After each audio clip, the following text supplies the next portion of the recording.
Olá, tudo bem? Graça e paz. Louvado seja o nosso Senhor e Cristo Jesus, o ressuscitado. Por aqui, seu irmão em Cristo, Cláudio, e este é o canal Limpos pela Graça. Aqui nós não tratamos de leis, de dízimo, de batismo, pelo contrário. Nós, pela palavra da revelação da sã doutrina, nós somos contra, nós batemos de frente contra os preceitos mosaicos. E nós mostramos na palavra atualizada, na sã doutrina, recebida por Paulo, que não há mais necessidade de se cumprir, se praticar rituais, ordenanças ou mandamentos da lei de Moisés. O tema deste vídeo é: as leis de Moisés foram obrigatórias até quando?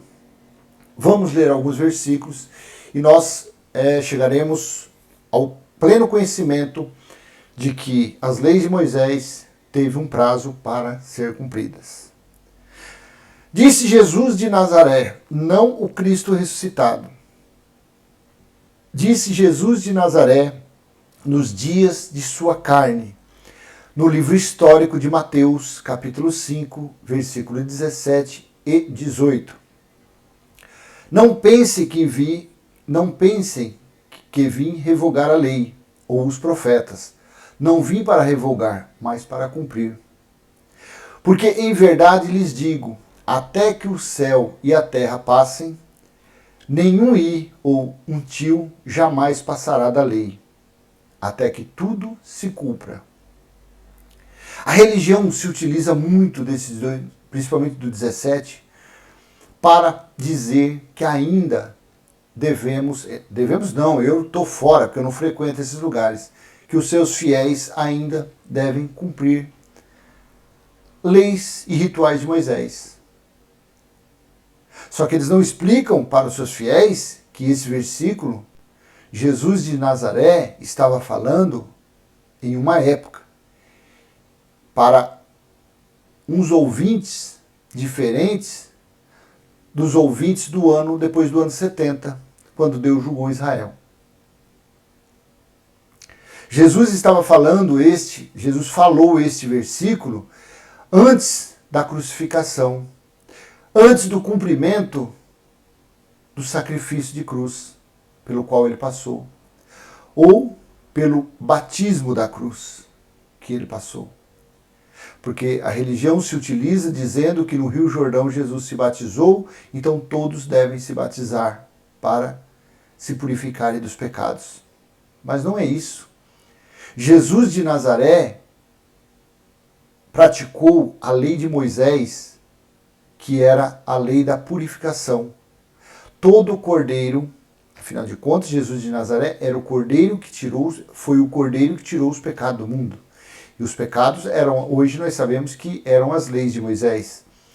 Então o cordeiro, segundo a lei de Moisés, ele deveria ser lavado as suas entranhas. Deveria ser macho de 1 ano, sem defeito. E deveria ser lavado até as suas entranhas. Resumidamente, o que nos leva a entender nos dias de hoje, quando se coloca uma pessoa dentro de uma piscina, é dizendo que aquela pessoa é um cordeiro de Deus. É querendo assemelhar aquela pessoa a Jesus de Nazaré, que foi o cordeiro de Deus. É dizer que aquela pessoa irá passar por um sacrifício, porque Jesus foi o cordeiro, se lavou no Rio Jordão, foi lavado por João Batista, praticou a lei da purificação, porque ele, dali uns dias, uns anos, ele seria oferecido como libação, como sacrifício. Então, na verdade, o que se pratica é uma profanação, é um menosprezo ao sangue que verteu, que desceu daquela cruz, quando se batiza uma pessoa. Quando se pratica a lei da purificação. Quando se pratica uma ablução, que é uma lavagem com água. O ladrão da cruz, ele não se batizou. Eu acho que aquele ladrão nem banho tomava. Ele não dava dízimo, não dava oferta. Pelo contrário, ele roubava quando tinha oportunidade. E Jesus disse, ainda hoje te digo, não que seria aquele dia que o ladrão da cruz estaria com ele, o Espírito, mas ele disse, ainda hoje lhe digo que estará comigo no paraíso.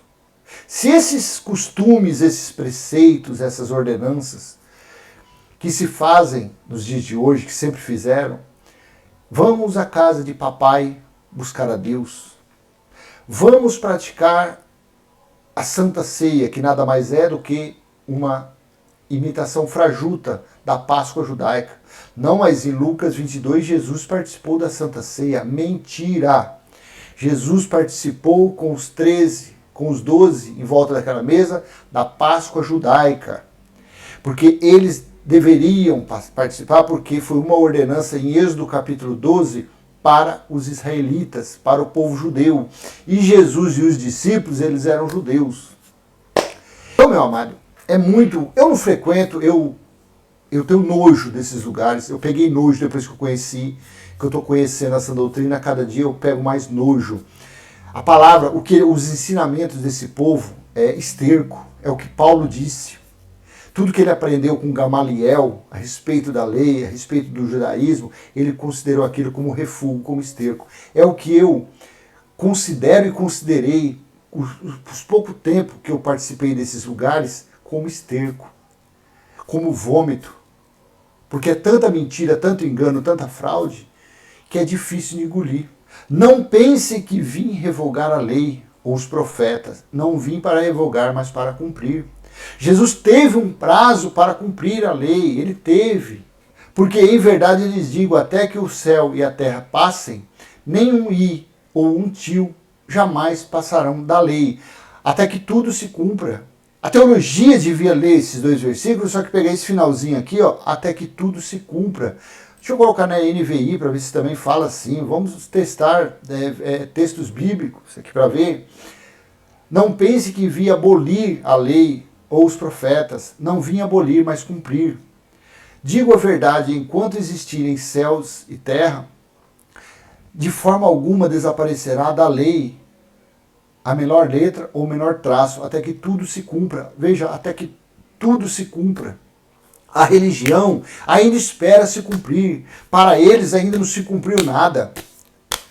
Só que eu vou mostrar pelos escritos que foi dois fatos que se cumpriram. Conforme a palavra deles se cumpriu, conforme a palavra dos profetas, dos salmos, dos hinos, foram completos, tanto uma quanto a outra. Os dois fatos se cumpriram. Entenda, a Bíblia, de Gênesis a Apocalipse, os 66 livros, se você quiser ir lá no livro de Enoque, Macabeus 1, 2, 3, outros escritos que tem por aí que eles falam que é apócrifo, e você conseguir examinar todos eles, você vai ver que isso é tudo história. São coisas que passaram. Mas, lógico, tem espiritualidade, tem palavras, ensinamentos da sã doutrina. As profecias todas já se cumpriram. Todas. Porque para que uma só não se cumpriu ainda, então Jesus de Nazaré, ele mentiu. O que Jesus de Nazaré falou, algumas coisas foi mentira, foi engano, se não se cumpriram ainda, como a religião diz. Se o livro de Apocalipse ainda não se cumpriu, porque ele foi escrito para o dia do Senhor, ele foi escrito para o juízo de Deus, para os 3 anos e meio de juízo contra o povo de Israel, os israelitas, então falhou o que Jesus disse a João. Falou, Pedro, se eu quero que João fique vivo, até que permaneça vivo, até que eu volte, o que te importa? Quanto a ti, siga-me. Então, se Jesus, se o Apocalipse, as coisas escritas no Apocalipse não se cumpriu, João, livro histórico, capítulo 21, versículo do 20 em diante, quando ele fala isso, então aquela palavra ali foi dito pelo não dito, foi falso, foi mentiroso. Então acredite, a Bíblia, os 66 livros, são histórias, é livro histórico. A teologia, por não ter o que fazer, lá no passado, os pais da igreja, para aprisionar as pessoas, para colocar medo nas pessoas. Então inventou diabo como ser, Satanás como ser, inferno como um lago de fogo, sabe? E nós sabemos que inferno significa sepultura. E aquele lago de fogo que nunca se apagava, aquilo ali era um aterro sanitário que tinha da parte externa de Jerusalém, que eles usavam ali para queimar sacrifícios, animais, pessoas que morriam eram jogadas ali. Então, ali tinha o quê? O enxofre. Porque as pessoas, os mortos, os animais mortos, lixo ali, eles ficavam queimando 24 horas ininterruptamente. Direto, 24 horas queimando. E aquele exalava enxofre, fumaça, fogo. Então, os judeus, nos dias... Tem que entender que nós estamos no século XXI, no ano 2021. Há 100 anos atrás, já era um atraso terrível. Quando você ouve assim, alguma musiquinha dos anos 80, anos 90, você já vê que tem uma diferença de sonorização. Você imagine coisa de quase 2000 anos atrás, ou 2000 anos atrás, como era primitivo, era tipo meio pré-histórico, eles não tinham televisão, eles não tinham biblioteca. Os escritos lá, os pergaminhos, os que eles tinham para estudar era Enoque, Macabeus, Judite, as leis, a Torá, eles tinham isso. Então a gente tem que respeitar o contexto histórico, a gente tem que respeitar para que época que estava sendo falado aquilo, para que época que Paulo falou, para que época Jesus de Nazaré falou, quem eram os seus ouvintes. Então tudo isso tem que acontecer, tem que respeitar o tempo decorrido. O que a religião pega? O que a teologia pega? Pega esse livro, pegou esse livro 66 e montou escolas para ensinar história. Tem pedagogia, tem letra, tem história, tem ciência, tem engenharia, tem química, tem física. E a teologia pegou os 66 livros para o quê? Para estudar Deus, para aprender de Deus as coisas. Mas Deus nunca usou um letrado para derramar suas revelações. Aí você fala, não, mas Paulo era poliglota, Paulo era hebreus de hebreus, fariseus de fariseu, era da escola de Gamaliel. Mas do que ele aprendeu, não resolveu nada, não sobrou nada. Ele teve tudo aquilo como escória. Veja, essa pandemia, a graça de Deus está sendo derramada sobre pessoas que nunca fez teologia, pessoas simples, pessoas humildes, pessoas com um nível de estudo não muito elevado, não doutores. Os doutores não conseguem entender isso. Pelo contrário, eles te chamam de herege, falam que você tá maluco, que você é do diabo, do demônio. Mas eu não sei, a gente vai lendo, vai clareando tudo. A gente entende por que Jesus de Nazaré disse isso para os seus ouvintes, provavelmente do ano 30, ano 31, da primeira era cristã. Então vamos agora buscar aonde foi dito que até que tudo se cumpra, Jesus disse. Então essa lei não deveria ser abolido, não deveria ser tirado. Não pense que vim revogar a lei ou os profetas. Não vim para revogar, mas para cumprir. Porque em verdade lhes digo, até que o céu e a terra passem, nem um i ou um tio jamais passará da lei. Até que tudo se cumpra. Então vamos buscar 2 versículos, 3 versículos, que Jesus disse isso. Primeiro ato, vamos dizer assim, primeiro fato ocorrido, que se cumpriu. Em Lucas capítulo 24, versículo 44 ao 47, assim foi dito por ele. Lembrando que aqui Jesus já tinha ressuscitado. Então, o primeiro fato ocorrido que se cumpriu foi sobre a crucificação e a ressurreição. Então, Lucas 24, 44. A seguir, Jesus lhes disse, são estas as palavras que eu lhes falei, estando ainda com vocês. Era necessário que se cumprisse a metade das coisas. Era necessário que se cumprisse algumas coisas das profecias. Não. Estando ainda com vocês, era necessário que se cumprisse tudo. Tudo significa para você o quê? Você é uma pessoa inteligente. Que se cumprisse tudo significa o quê? Tudo. A plenitude. O ato pleno. O que está escrito a respeito de mim na lei de Moisés, nos profetas e nos salmos? Na crucificação e na ressurreição, foi cumprido tudo a respeito dele. Não sobrou nada para a religião, não sobrou nada para os pais da igreja, não sobrou nada para a teologia. Foi cumprido tudo no primeiro ato. 45. Então lhes abriu o entendimento para compreenderem as Escrituras. Até aqui, os discípulos que andavam, que viram milagres, que faziam milagres, que se utilizavam do nome de Jesus naqueles dias, em nome de Jesus, em nome de Jesus, em nome de Jesus, que se fazia, eles não tinham entendimento das Escrituras. Eles liam, eles tinham ali um rápido, um leve conhecimento, mas não pleno. Então lhes abriu o entendimento para compreenderem as Escrituras. Quando Jesus liberou esse conhecimento para eles, por isso que nem todas as pessoas conseguem compreender a revelação. Porque não é de tanto a pessoa estudar, não é de tantos anéis, diplomas, de oratória bonita, de fala com português corretíssimo. Não é assim. Jesus, o Cristo ressuscitado, ele libera a revelação da sã doutrina a quem ele quer. Afinal de contas, a fé é um dom. A fé não é uma coisa que se compra numa barraquinha na esquina. A fé você não consegue comprar numa barraca de feira. A fé você não consegue adquirir usando de barganha, como a religião faz. Porque o Deus deles é o Deus do escambo, o Deus da troca, o Deus do toma lá da cá. E por meio de barganha, ninguém consegue ter conhecimento. Não é assim. Jesus dá o conhecimento dele a quem ele quer. Jesus revela a sã doutrina a quem ele bem quer. Ele é Deus. Ele pode todas as coisas.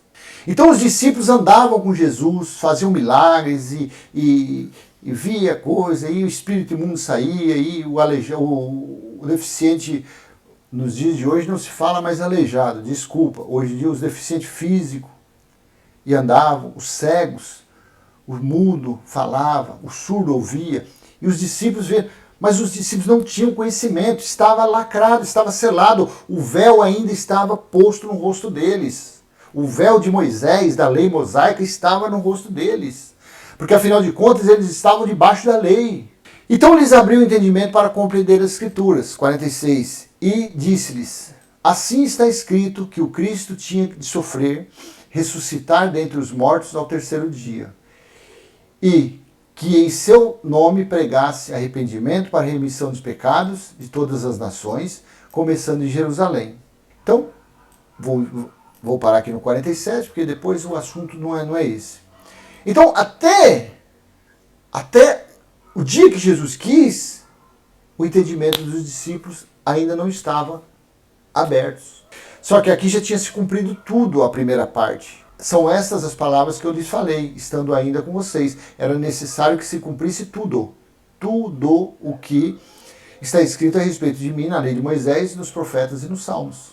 Agora vamos dar continuidade e ver e analisar o caminho do segundo cumprimento, do segundo ato, do segundo fato que se cumpriu.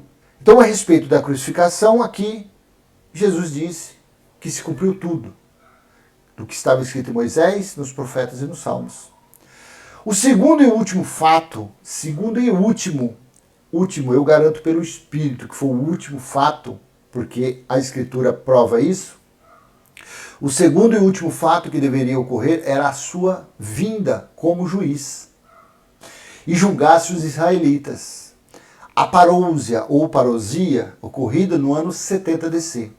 Que infelizmente a teologia, os religiosos, a religião, o sistema religioso fica por aí dizendo: Jesus vai voltar, Jesus vai vir por sobre as nuvens e haverá um arrebatamento e as marionetes subirão, aquele bonequinho subindo.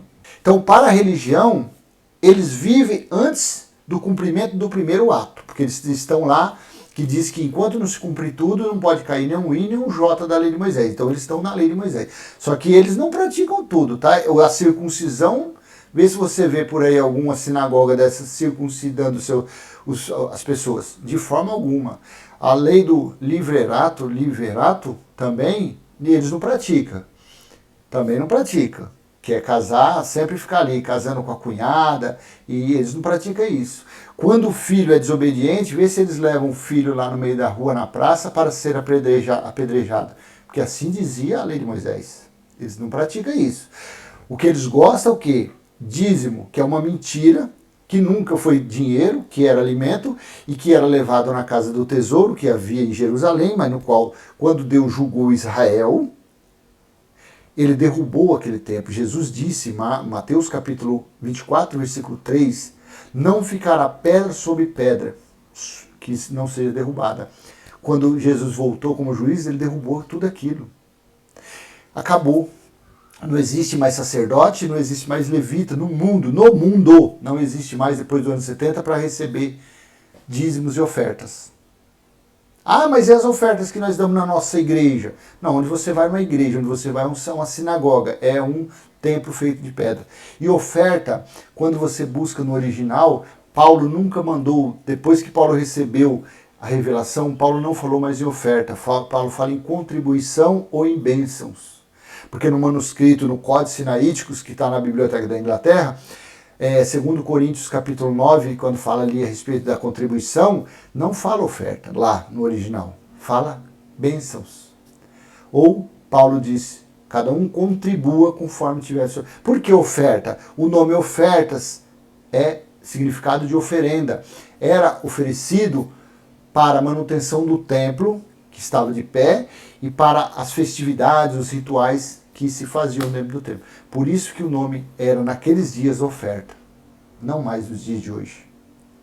Então, se você frequenta um lugar que prega a sã doutrina, na sã doutrina não tem fermento, não tem batismo, não tem comer pão e beber suco, não tem jejum, não tem absolutamente nada de Moisés. Então, você pode contribuir, conforme estiver escrito. Uma pessoa, um irmão ali está passando necessidade.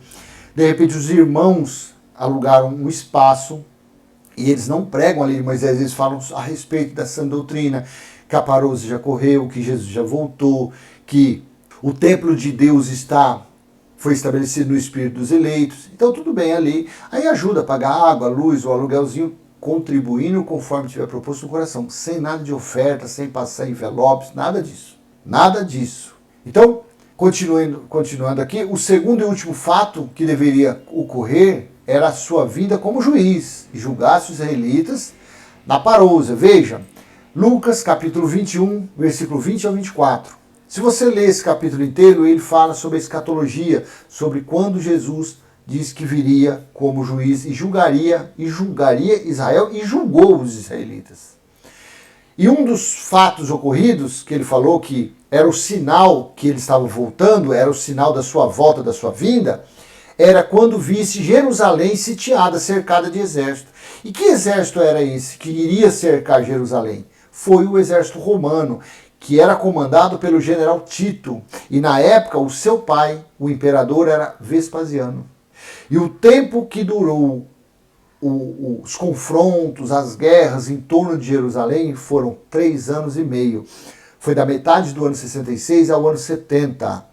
Que são as 42 semanas, ou os 1.260 dias, que significou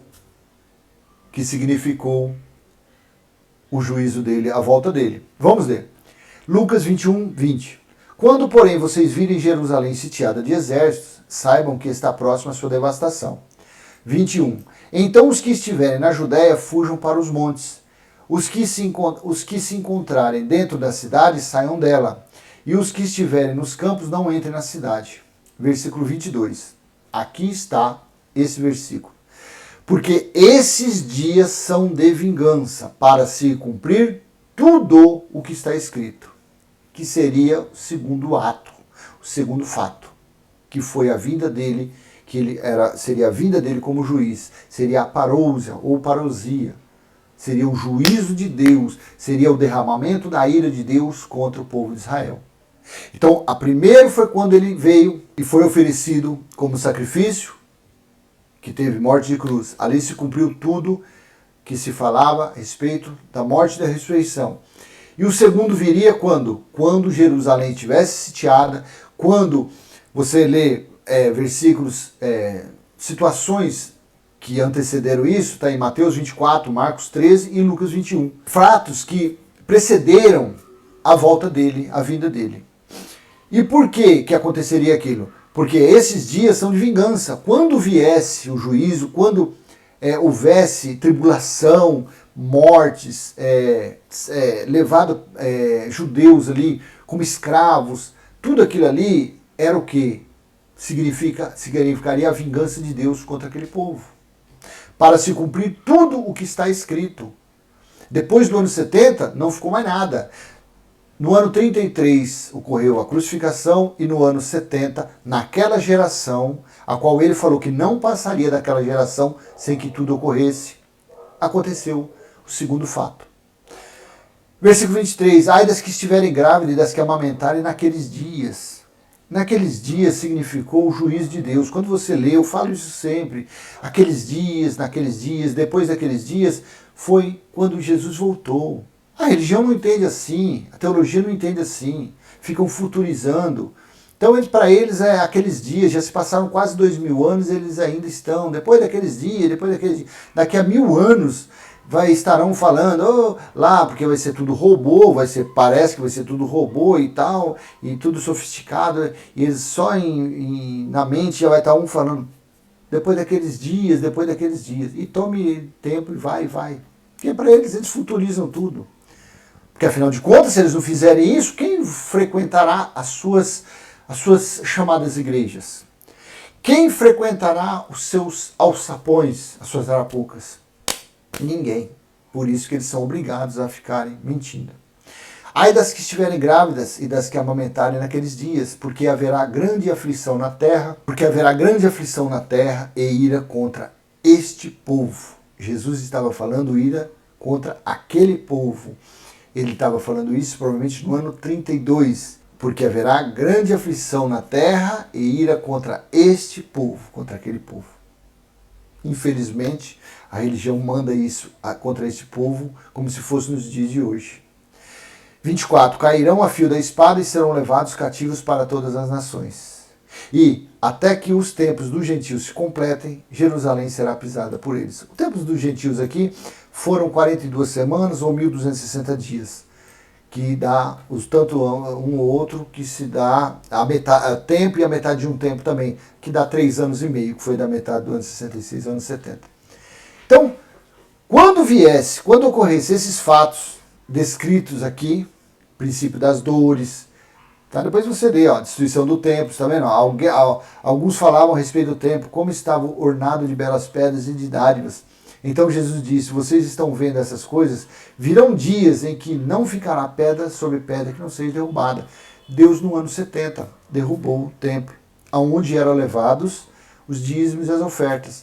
Por isso que nos dias de hoje não tem mais que dar dízimo para nada, porque dízimo nunca foi dinheiro e oferta também não tem que dar mais nada. Quando você tem que agradar a Deus, você dê o seu dízimo em forma de alimento, dê a sua oferta em forma de ajuda ao templo de Deus, que são vidas. O templo de Deus se encontra nas calçadas, passando frio, passando fome, debaixo dos viadutos, na Cracolândia, abandonados por aí, as viúvas, os órfãos. Essas pessoas que é o templo de Deus. O templo de Deus terreno não existe mais. O templo de Deus como prédio, como instalação física, não existe mais. Porque o templo de Deus é espiritual. Vamos continuar. Paulo diz que Jesus, que nasceu sob a lei, depois de sua morte, ele resgataria os eleitos que estiveram sob a lei. Veja Gálatas, capítulo 4, versículo 4 e 5. Mas quando chegou a plenitude do tempo, Deus enviou o seu filho, nascido de mulher, nascido sob a lei. Jesus nasceu debaixo da lei. Jesus veio para cumprir a lei. Mas se você pegar Mateus, livro histórico, capítulo 5, do versículo 22, se não me engano, em frente, você pode ler que Jesus cumpriu a lei, mas não obedeceu. Jesus sempre falava algo a mais sobre o que estava na lei. Então Jesus não obedeceu, ele cumpriu a lei. Mas quando chegou a plenitude do tempo, Deus enviou o seu filho nascido de mulher, nascido sob a lei. Olha que versículo 5, maravilhoso. Para resgatar os que estavam sob a lei, a fim de que recebêssemos a adoção de filhos. Então você vê, as leis não era para tirar um J, um tio, como ele disse aqui, em Mateus, aqui, ó, Mateus 5, 17, 18, porque em verdade lhes digo, até que o céu e a terra passem, nenhum tio, nenhum i ou um tio jamais passará da lei, até que tudo se cumpra. Por quê? Ele veio cumprir a lei.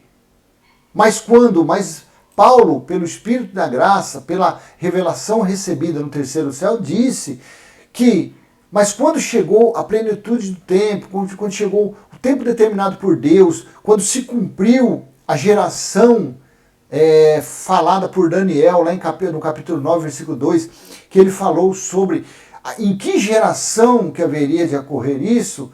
Então Jesus veio. Jesus viveu 33 anos, cumpriu o que os homens, com coisa que nenhum homem conseguiu cumprir, ele cumpriu. Mas que na sua morte, ele fez o que? Ele resgatou os que estavam debaixo da escravidão, os que estavam debaixo da lei, para não mais praticá-las. Então não pode mais praticar leis de Moisés, porque quando alguém vai lá para trás, pisa no sangue que verteu da cruz. Desmerece aquele sacrifício, menospreza o sacrifício da cruz, torna quem pratica obras da lei de Moisés nos dias de hoje, ou seja, depois da cruz, todos os que praticam obras da lei de Moisés, na verdade, fazem o quê?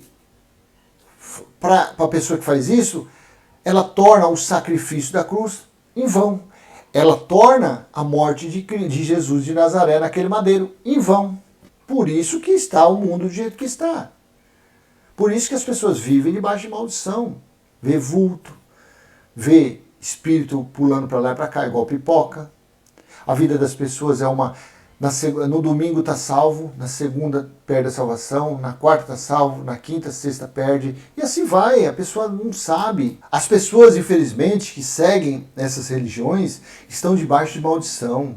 Estão vivendo as maldições de Moisés. Veja, João disse por meio do Espírito também a respeito do juízo do Filho do Homem contra o diabo. O diabo, a religião diz que é um ser, mas a revelação mostra que diabo foi a lei de Moisés, mostra que diabo é a nossa carne. Então, o diabo nada mais é do que um acusador, um adversário, um traidor. É um adjetivo, não é um ser. Que era a lei de Moisés, afinal, era a lei que acusava os irmãos antes da vitória obtida por Cristo na cruz. Veja, Apocalipse, a religião diz, não leia muito Apocalipse, que é um livro enigmático, não é nada. O livro de Apocalipse, do capítulo 1 ao capítulo 22, nada mais é do que fatos já ocorridos. O livro de Apocalipse é um livro histórico, um livro da história, do juízo de Deus, do dia do Senhor, capítulo 1, versículo 10. João estava na ilha de Patmos para o dia do Senhor, para ser testemunha de Jesus. Então, Apocalipse 12, capítulo 12, versículo 7 ao 10. Então estourou a guerra no céu. Miguel e os seus anjos lutaram contra o dragão. Também o dragão e os seus anjos lutaram. 8. Mas não conseguiram sair vitoriosos e não havia mais lugar para eles no céu. No céu não tem plural. João, na ilha de Patmos, ele falava por figuras de linguagem, por metáforas. João falava por parábolas. Primeiro porque ele era judeu. Judeu sempre gostou de falar assim. Desde Moisés, você vem lendo, sempre tem parábola. Jesus falava muito por parábolas. E aqui, João, como essas cartas, os pergaminhos, ele escreveu para os 7 anjos da igreja. Esses escritos não foram para nós do Brasil, da Argentina, Paraguai. O livro de Apocalipse ele foi escrito para as 7 igrejas da Ásia Menor, dizendo que havia chegado o dia do Senhor, o juízo de Deus havia chegado, para eles não virem para Jerusalém. Por quê? Ali estava o final dos tempos. Por isso que a igreja de Pérgamo escreveu uma coisa, a igreja de Tiátira, Por quê? Admoestando os irmãos, os anjos, a se corrigirem, a se fortalecerem, a serem quentes, não ser nem frio e nem morno, mas serem quentes na fé, nas confissões de fé. Porque havia chegado o juízo de Deus. Então, esses pergaminhos, eles deveriam, João estava escrito, e esses pergaminhos, esses escritos deveriam chegar a esses irmãos. Então, não poderia ser de uma linguagem de fácil interpretação. Tinha que ser em figura e em enigmas. Para quê? Para que o Espírito Santo, o Espírito, desse entendimento aos anjos dessas igrejas a interpretar essas cartas. Como Jesus interpretou as profecias, como os profetas, um interpretava a profecia de outro, Daniel interpretou Jeremias, Ezequiel, e assim foi, era o mesmo Espírito. O porquê que as pessoas nos dias de hoje, os que estão na graça, os que confessam a parousa, a vinda já de Jesus, o juízo, já conseguem interpretar o livro de Apocalipse de uma forma clara. Justamente porque esse entendimento é o próprio Deus que dá essa revelação. Então, se esses pergaminhos nos dias de João estivessem de fácil interpretação, não chegaria aos anjos da igreja. Por isso que era escrito em parábolas, em figuras, em metáforas, em forma de enigmas. Então, vamos ler. Não estourou a guerra no céu, tá vendo? No céu, não é nos céus. Porque Paulo recebeu a revelação no terceiro céu. Então, o primeiro céu é o azul, o segundo céu é o firmamento, que é o preto, que é onde estão as estrelas, os planetas. E o terceiro céu é onde, de forma figurada, está o trono de Deus, que na verdade ele está em nosso espírito, mas no terceiro céu, que é sob as águas, que paira o Espírito de Deus. Mas não é o tema agora, tá? Então aqui ele está falando num céu, então foi na atmosfera, naqueles dias, naquele mundo, naquele aion que aconteceu isso. Então estourou a guerra no céu, Miguel e seus anjos lutaram com o dragão. Também o dragão e os seus anjos lutaram, mas não conseguiram sair vitoriosos e não havia mais lugar para eles no céu. Versículo 9. E foi expulso o grande dragão, a antiga serpente, o que se chama Diabo e Satanás, o sedutor de todo o mundo. Ele foi atirado para a terra e com ele os seus anjos. Tá entendendo isso aqui? Isso daqui havia chegado o juiz de Deus.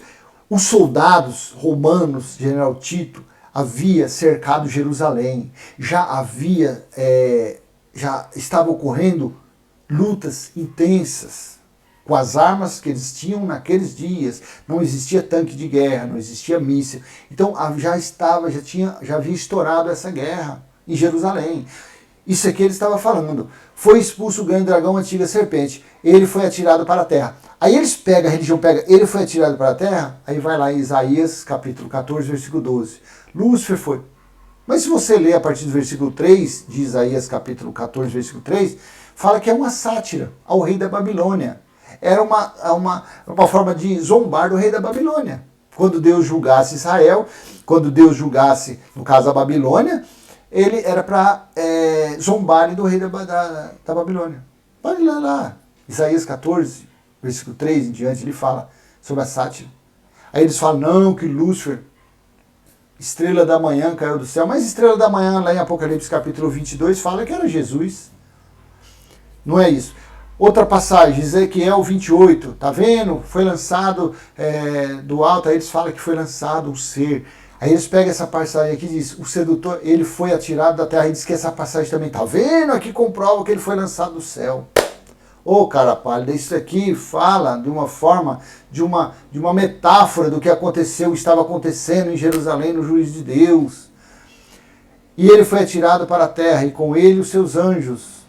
Versículo 10, então ouvi uma voz forte do céu, proclamando, agora veio a salvação, o poder, o reino do nosso Deus e a autoridade do seu Cristo, pois foi expulso o acusador de nossos irmãos, o mesmo que os acusa de dia e de noite diante do nosso Deus.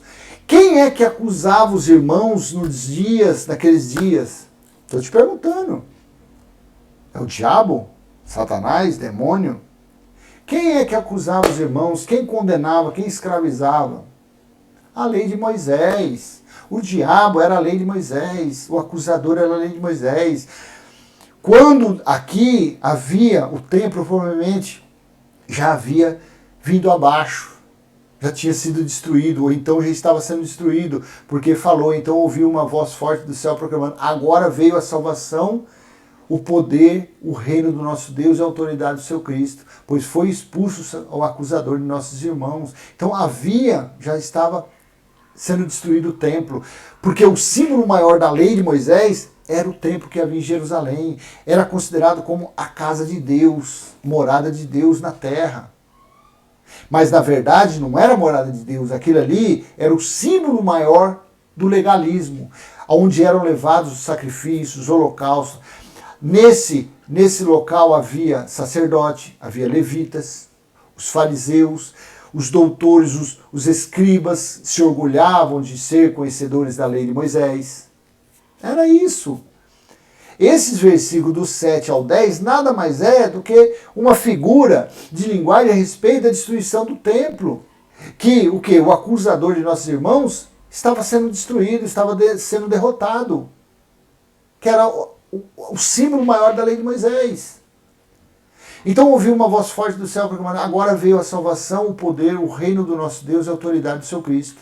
Pois foi expulso o acusador de nossos irmãos, o mesmo que os acusa de dia e de noite diante do nosso Deus. Veja quem era o acusador que Jesus tratava naqueles dias. Jesus disse que quem acusava os que seguiam as leis era Moisés. E diabo significa acusador. Veja João capítulo 5, versículo 45. Não pense que eu os acusarei diante do Pai. Quem acusa vocês é Moisés, em quem puseram a esperança. Quem era o acusador dos irmãos? Quem era? Não era Moisés? Não era a lei de Moisés? Não eram os 613 itens da lei? Quem é que acusa dentro dessas chamadas igrejas dos dias de hoje? Não é a lei de Moisés? Se você não der o dízimo, você vai para o inferno. Se você não batizar, você não vai ser salvo. É a lei de Moisés ou não é? Se você não fizer jejum de Daniel de 21 dias, se você não fizer jejum, Deus não vai te abençoar. Se você não comer o pão e beber o suco, que é uma figura da Páscoa judaica, você não terá comunhão com o Pai. Acusa ou não acusa? Isso são 4, 5, 6 itens. Imagine 613 itens para cumprir. Deixa eu dar uma pulinha aqui. Ó. Hebreus, capítulo 2, versículo 14 e 15. Veja, quem era o diabo? Visto, pois, que os filhos têm participação comum de carne e sangue, também Jesus igualmente participou dessas coisas, para que por sua morte destruísse aquele que tem o poder da morte, a saber, o diabo. Quem tinha o poder da morte naqueles dias? Era o diabo. E quem era o diabo? Versículo 15. E livrasse todos os que pelo pavor da morte estavam sujeitos à escravidão por toda a vida. Quem escravizava? Quem matava? Quem acusava? Não era a lei de Moisés? Ou seja, não era o ministério da condenação? Segundo Coríntios capítulo 3, versículo 7. E se o ministério da morte, gravado com letras e pedras, se revestiu de glória, eu te pergunto, o que foi gravado em pedras? Foi a sã doutrina?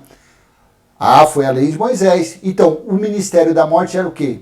Era a lei de Moisés. E quem matava, quem escravizava era o quê? A lei de Moisés. E quem acusava? A lei de Moisés. E acusador significa o quê? Diabo. Então, em Apocalipse, capítulo 12, aqui no versículo 10, então ouvi uma forte voz proclamando, agora veio a salvação, o poder, o reino do nosso Deus e a autoridade do seu Cristo, pois foi expulso o acusador de nossos irmãos. O acusador aqui, ó, havia chegado o dia, havia chegado o juízo de Deus, estava já finalizando. O templo já tinha sido destruído. O acusador, o símbolo maior da lei, que era a lei, o símbolo maior da lei de Moisés, que era o templo, estava se ruindo, estava sendo aniquilado plenamente. E a justiça eterna já estava sendo estabelecida. Naquele dia, no ano 70, quando Deus julgou Israel, ele estabeleceu a justiça eterna. Então, continuando. O acusador era a lei de Moisés. O acusador, o diabo, a lei de Moisés. Não se esqueça, quem está na lei de Moisés está debaixo de maldição. Até nos dias de hoje. Hoje, os dias de hoje, o principal fato do sofrimento das pessoas, da escravidão da pessoa, é estar debaixo da lei de Moisés. Veja o que Paulo disse aos Gálatas, capítulo 3, versículo 10 ao 13. Pois todos os que são das obras da lei estão debaixo de maldição, porque está escrito, maldito todo aquele que não permanece em todas as coisas escritas no livro da lei para praticá-las. Versículo 11, e é evidente que pela lei ninguém é justificado diante de Deus, porque o justo viverá pela fé. 12, ora, a lei não procede da fé, mas aquele que observar os seus preceitos, por eles viverá. 13, Cristo nos resgatou da maldição da lei, fazendo-se ele próprio maldição em nosso lugar, porque está escrito, maldito todo aquele que for pendurado em madeiro. Meu amado, Cristo, na sua morte, resgatou, tudo foi cumprido. No ano 70, veio, caiu, foi aniquilado, veio a ruína sobre o templo que havia, o templo de pedra, que era o símbolo maior da lei de Moisés. O segundo ato, o segundo fato se cumpriu. Não tem mais nada para se cumprir. Já foi estabelecida a nova Jerusalém espiritual. Deus habita em nosso espírito. A religião fica com essas mentiras, com esses enganos, porque eles precisam pagar aluguel, eles precisam de altos salários, eles precisam de conforto. E eles não querem trabalhar. Então fica aí mentira, com engano, com fraude, que é o pilar que sustenta a religião, que sustenta a igreja deles. O fim da lei foi Cristo. Paulo disse em Romanos capítulo 10, versículo 4. Porque o fim da lei é Cristo, para a justiça de todo aquele que crê. Então, se o fim da lei foi Cristo, se o fim da lei é Cristo, então segue-se que, porque em verdade lhes digo, até que o céu e a terra passem, nenhum i, nenhum tio, jamais passará da lei, até que tudo se cumpra.